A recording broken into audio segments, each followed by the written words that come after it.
Hello friends, welcome to another video. നമ്മളിന്ന് Hyderabadi biryani, world മൊത്തത്തിൽ പോപ്പുലറായിട്ടുള്ള ബിരിയാണി ഹൈദരാബാദി ബിരിയാണി എങ്ങനെ ഉണ്ടാക്കാമെന്നാണ് നോക്കുന്നത്. വീഡിയോ നമ്മൾ വളരെ ചെറുതാക്കിയാണ് ചെയ്തിരിക്കുന്നത്. ശകലം കുറച്ചുകൂടി സമയമെടുക്കും ഉണ്ടാക്കാൻ വേണ്ടി. അപ്പം നിങ്ങൾ ആദ്യം മുതൽ അവസാനം വരെ വീഡിയോ കാണുക, എന്നെങ്കിൽ മാത്രമേ അത് പിക്ക് ചെയ്യാനൊക്കെയുള്ളൂ എങ്ങനെയാണ് ഉണ്ടാക്കുന്നത് ഹൈദരാബാദി ബിരിയാണി എന്ന്. വളരെ ടേസ്റ്റ്ഫുള്ളായിട്ടുള്ള ബിരിയാണി ഹൈദരാബാദി ബിരിയാണി. ഞാൻ ശകലം ട്വിസ്റ്റൊക്കെ ചെയ്തിട്ടുണ്ട്. നമ്മളുടെ മലയാളീസിന് ഇഷ്ടപ്പെടത്തക്ക രീതിച്ചാലും ഹൈദരാബാദി ബിരിയാണിക്ക് നെയ്യൊന്നും ചേർക്കത്തില്ല, ശകലം നെയ്യൊക്കെ ചേർത്താണ് ഉണ്ടാക്കുന്നത്.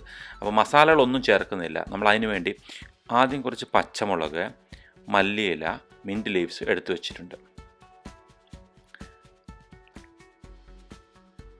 പിന്നെ കുറച്ച് കുരുമുളക്, വലിയ ജീരകം, തക്കോലം, ഗ്രാമ്പൂ, ഏലക്ക അങ്ങനെയുള്ള സ്പൈസസ് എല്ലാം കൂടെ കുറച്ച് എടുത്തു വച്ചിട്ടുണ്ട്. നമ്മൾ ഹോൾ സ്പൈസും എടുത്ത് എല്ലാം കൂടെ ഒന്ന് ചതച്ച് കല്ലെ വെച്ച് ചതയ്ക്കോ മിക്സിക്കകത്ത് ചതയ്ക്കോ ഇട്ടിട്ട് ഇതിനകത്തേക്ക് നമ്മൾ ഒരു 1.5 കിലോ ചിക്കൻ്റെ ബിരിയാണിയാണ് വെക്കുന്നത്. അതിനകത്തേക്ക് ഇടുക. എന്നിട്ട് പച്ചമുളകും മല്ലിയിലയും നമ്മളെ മിൻറ്റ് ലീവ്സും കൂടെ അരച്ചതൂടെ ഇതിനകത്ത് ഇടുക. ഞാൻ ആദ്യം തന്നെ പറഞ്ഞു, നമ്മൾ മുളക് പൊടിയോ മല്ലിപ്പൊടിയോ സാധനങ്ങളൊന്നും ചേർക്കുന്നില്ല, ഇത് മാത്രമേ ചേർക്കുന്നുള്ളൂ. പിന്നെ എരിയുടെ അളവ് നിങ്ങളുടെ നമ്മൾ ആ പച്ചമുളക് എടുത്ത് വെച്ചാണെങ്കിൽ അഡ്ജസ്റ്റ് ചെയ്യാം. കൂടുതൽ വേണേൽ കൂടുതലിടാം, കുറവ് വേണേൽ കുറവിടാം. എന്നിട്ട് ഇതിനെല്ലാം പുരട്ടി വെക്കുക. അതിൻ്റെ കൂട്ടത്തിൽ ഒരു 2 ടേബിൾ സ്പൂൺ തൈരും കൂടെ ചേർത്ത് ആവശ്യത്തിനുള്ള ഉപ്പൂടെ ചേർത്ത് പുരട്ടി എത്ര നേരം, ഒരു 12 മണിക്കൂർ വെച്ചിട്ടുണ്ട് ഫ്രിഡ്ജിനകത്ത് വെച്ചിട്ടുണ്ടെങ്കിൽ അത്രയും നല്ലതാണ്. നമ്മൾ 12 മണിക്കൂർ 2 മണിക്കൂർ മിനിമം വെച്ചിരിക്കണം ഫ്രിഡ്ജിനകത്തേക്ക് വെച്ച്. നന്നായിട്ട് പിടിക്കണം ഈ മുളകിൻ്റെയും മിൻറ്റിൻ്റെയൊക്കെ ആ ടേസ്റ്റ് കിട്ടണമെന്നുണ്ടെങ്കിൽ.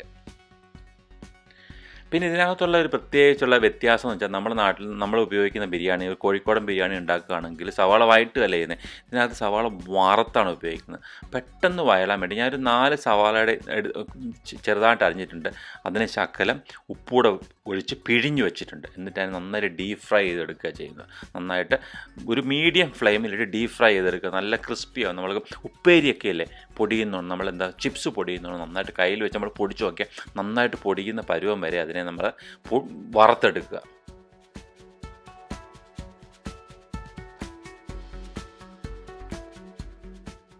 ഇപ്പം നമുക്ക് കാണാം നമ്മുടെ സവാള നന്നായിട്ട് വഴന്നിട്ടുണ്ട്. നമ്മളൊന്ന് പിടിച്ച് നോക്കിക്കഴിഞ്ഞാൽ നല്ല പൊടിയുന്ന പരുവമാവും.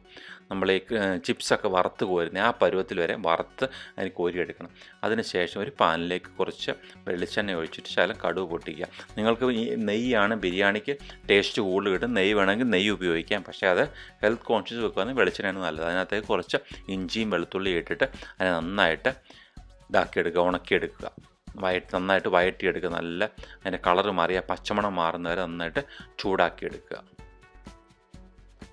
ഇഞ്ചിയും വെളുത്തുള്ളിയും അളവ് നമുക്ക് ആവശ്യത്തിനനുസരിച്ച് നമുക്ക് അഡ്ജസ്റ്റ് ചെയ്യാം. ഓരോരുത്തരുടെ എന്തോരം എരിവ് വേണമെന്ന് വെച്ചാൽ അഡ്ജസ്റ്റ് ചെയ്തെടുക്കാം. എന്നിട്ട് നമ്മൾ ഇത് ചെയ്യുന്ന സമയത്ത് കുറച്ച് നമ്മൾ വറുത്ത് കോരി വെച്ചിരിക്കുന്ന സവാള അതിൻ്റെ പകുതി എടുത്തിട്ട് അതിനെ അരച്ച് മാറ്റി വയ്ക്കുക. എന്നിട്ട് ഇതിനകത്തേക്ക് ശകലം മല്ലിയിലയോ കറിവേപ്പിലയോ നിങ്ങളുടെ ഇഷ്ടമനുസരിച്ച് ആഡ് ചെയ്ത് കൊടുക്കുക. എന്നിട്ട് ഞാനിവിടെ ഒരു 3 ടൊമാറ്റോ ചോപ്പ് ചെയ്ത് ഇതിനകത്ത് ചേർത്ത് കൊടുക്കുന്നുണ്ട്. 3-4 ടൊമാറ്റോ. നിങ്ങൾക്ക് എന്തോരം ചൂട് കുറയണമെന്ന് വെച്ചാൽ അതിനനുസരിച്ച് ടൊമാറ്റോ അളവ് അഡ്ജസ്റ്റ് ചെയ്യാം. എന്നിട്ട് ആ പകുതി അരച്ച സവാള, നമ്മൾ ആ വറുത്ത് കോരിയ സവാള നന്നായിട്ട് അരച്ച് അതിനകത്തേക്ക് ചേർക്കുക. എന്നിട്ട് നമ്മൾ പുരട്ടി വെച്ചിരിക്കുന്ന ചിക്കനും കൂട്ടിയിട്ട് ഒരു 10 മുതൽ 15 മിനിറ്റ് വരെ, ഓരോ രാജ്യത്തും കിട്ടുന്ന ചിക്കൻ്റെ അനുസരിച്ച് അതിൻ്റെ വേവിന് വ്യത്യാസം ഉണ്ടാകും. ബോയിലർ ചിക്കനാണെങ്കിൽ 10 മിനിറ്റ് താഴെ മതി. ഇപ്പോൾ പുറത്തോട്ടൊക്കെ കിട്ടുന്ന ചിക്കനാണെങ്കിൽ കുറച്ചുകൂടി ഹാർഡായിരിക്കും. ഒരു 15 മിനിറ്റ് വരെ. ചിക്കൻ ഒരു 80% വെന്താൽ മതി. കാരണം വെച്ചാൽ നമ്മൾ ബിരിയാണി അവസാനം ആകുമ്പം ദം ചെയ്തെടുക്കുകയാണ് ചെയ്യുന്നത്. അപ്പോൾ അതിനകത്തൊരു 20% വേവ് അത് കോമ്പൻസേറ്റ് ചെയ്യും. അതിനനുസരിച്ച് നമ്മൾ ഒരു 80% ചിക്കനകത്ത് വേവിച്ചെടുത്താൽ മതി. അതിൻ്റെ കൂടെ നന്നായിട്ട് മിക്സായിട്ട് മസാലയൊക്കെ പിടിച്ച് ആ ഫ്ലേവറൊക്കെ പുറത്തേക്ക് വരും. നമുക്കറിയാം മണം നന്നായിട്ട് പുറത്തേക്ക് ഇങ്ങനെ സ്മെല്ല് വരും. ആ ഒരു ടൈം ആവുന്നവരെ നമുക്കറിയാം അത് വെന്ത് കഴിയുമ്പോൾ ആ ടൈം വരെ അതിനെ കുക്ക് ചെയ്തെടുക്കുക.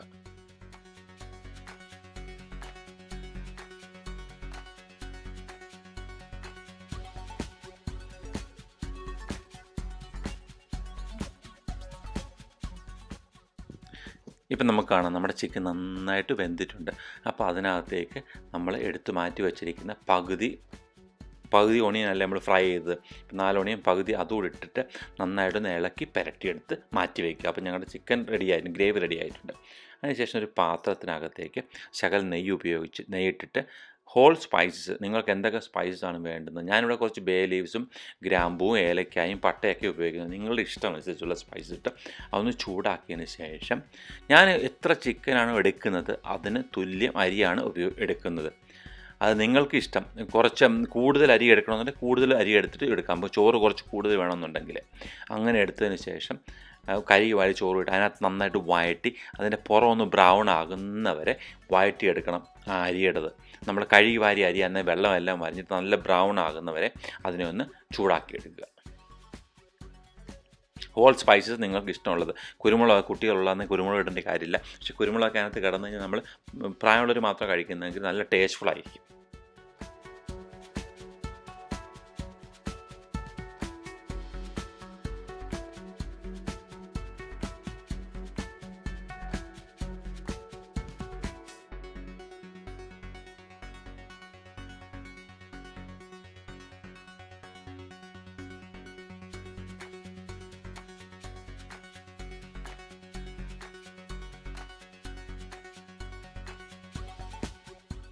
അപ്പോൾ നമ്മൾ അരി നന്നായിട്ട് അതിനകത്ത് ചൂടായി കഴിയുമ്പോഴത്തേന് അതിൻ്റെ പുറമൊക്കെ നന്നായിട്ട് ബ്രൗൺ ആയി കഴിയുമ്പോഴത്തേന് അതിനകത്ത് ആവശ്യമുള്ള വെള്ളം ഒഴിക്കുക.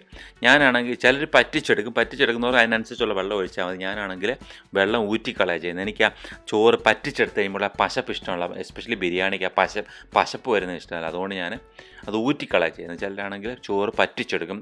അത് ഓരോരുത്തരുടെ ഇൻഡിവിജ്വൽ പ്രിഫറൻസാണ്. അതിനനുസരിച്ച് ചോറ് പറ്റിച്ചെടുക്കാമെന്ന് ചോദിച്ചെടുക്കാം. ഒരു 80%, ഞാൻ ചിക്കൻ്റെ കാര്യം പറഞ്ഞില്ല, ഒരു 80% വെന്താൽ മതി. അതുപോലെ ചോറ് ഒരു 80% വെന്തതിന് ശേഷം നമ്മളൊരു പാത്രത്തിലേക്ക് ചോറ് ഒരു ലെയർ ഇടുക. പാത്രത്തിൻ്റെ വലുപ്പം അനുസരിച്ച് വേണമെങ്കിൽ ഒരു ലെയർ അരി ഇട്ടതിന് ശേഷം ഒരു ലെയർ ചിക്കൻ കറി ഒഴിച്ചെടുക്കാം. അല്ലെന്നുണ്ടെങ്കിൽ വലുപ്പമുള്ള പാത്രമാണെന്നുണ്ടെങ്കിൽ, അല്ലെന്നുണ്ടെങ്കിൽ നമ്മൾ 2 ലെയറായിട്ട് ഇടണം. അതിന് ശേഷം അതിനകത്ത് കുറച്ച് മല്ലിയിലയും മിൻറ്റും പിന്നെ നമ്മൾ കുറച്ച് കാഷ്യൂ നട്ടും കുറച്ച് ഉണക്കമുന്തിരിയുടെ നെയ്ക്കകത്ത് വറുത്ത് ഇടുക. പിന്നെ ഞാൻ കളറിന് വേണ്ടി ഇവിടെ ഉപയോഗിക്കുന്നത് സാഫ്രോണാണ്. ചീപ്പായിട്ടുള്ള സാഫ്രോൺ കിട്ടും. കളറൊന്നും വേറെ ഉപയോഗിക്കുന്നില്ല. കിട്ടത്തില്ലെങ്കിൽ കളർ ഉപയോഗിക്കാതാണ് ഏറ്റവും നല്ലത്. എന്നിട്ട് ഒരു ലെയർ ചിക്കൻ നമ്മൾ ആ ഗ്രേവി അടക്കമുള്ള ചിക്കൻ അതിനകത്തേക്ക് നിറച്ച് കൊടുക്കും. എൻ്റെ പാത്രം ചെറുതായതുകൊണ്ടാണ്. വലിയ പാത്രമാണെങ്കിൽ മൊത്തം ഒറ്റ ലെയറായിട്ടിടാം. ഒരുപാട് തിക്കായിട്ട് അതിൻ്റെ ഫ്ലേവർ കയറി വരത്തില്ല. അതുകൊണ്ടാണ് നമ്മൾ 2 ലെയറായിട്ട് ഇടുന്നത്. എന്നിട്ട് അതിൻ്റെ പുറത്ത് ഒരു ലെയർ ചോറും ഇട്ട് കൊടുക്കും. നമ്മൾ 1.5 കിലോ ചോറും 1.5 കിലോ ചിക്കനും ഉണ്ടല്ലോ, കറിയായി വരുമ്പോൾ അത് കൂടുതലുണ്ട്. പിന്നെ അതേപോലെ തന്നെ അതിൻ്റെ പുറത്ത് മല്ലിയിലയും മിൻറ്റിൻ്റെ ലീഫും ഇട്ടിട്ട് അതിൻ്റെ പുറത്ത് നെയ്ക്കകത്ത് വറുത്ത കാഷ്യൂ നട്ടും ഉണക്കമുന്തിരിയും ഇട്ട് കൊടുത്ത് അതിൻ്റെ മണ്ടയ്ക്കിടും. അപ്പോൾ 2 ലെയറായി. അതിൻ്റെ ഏറ്റവും ടോപ്പിൽ ഇട്ടതിന് ശേഷം നിങ്ങളുടെ അവൈലബിലിറ്റി അനുസരിച്ച് നിങ്ങൾക്ക് വേണമെങ്കിൽ ഇത് അടച്ചു വെച്ചതിന് ശേഷം കരിയിട്ട് വെക്കാം. അടിയിൽ നിന്നും ശക്കലം തീ അണഞ്ഞ ശേഷമുള്ള കരി ഇട്ടതിന് മേളിലും കുറച്ച് കരി ഇട്ടിട്ട് ഒരു 5 മിനിറ്റ് തൊട്ട് 7 മിനിറ്റ് വരെ അത് തിങ്ങി ആ ഫ്ലേവർ കയറി വരണം ബിരിയാണിക്കകത്ത്. ഞാൻ ഓവനകത്താണ് വെച്ചത്.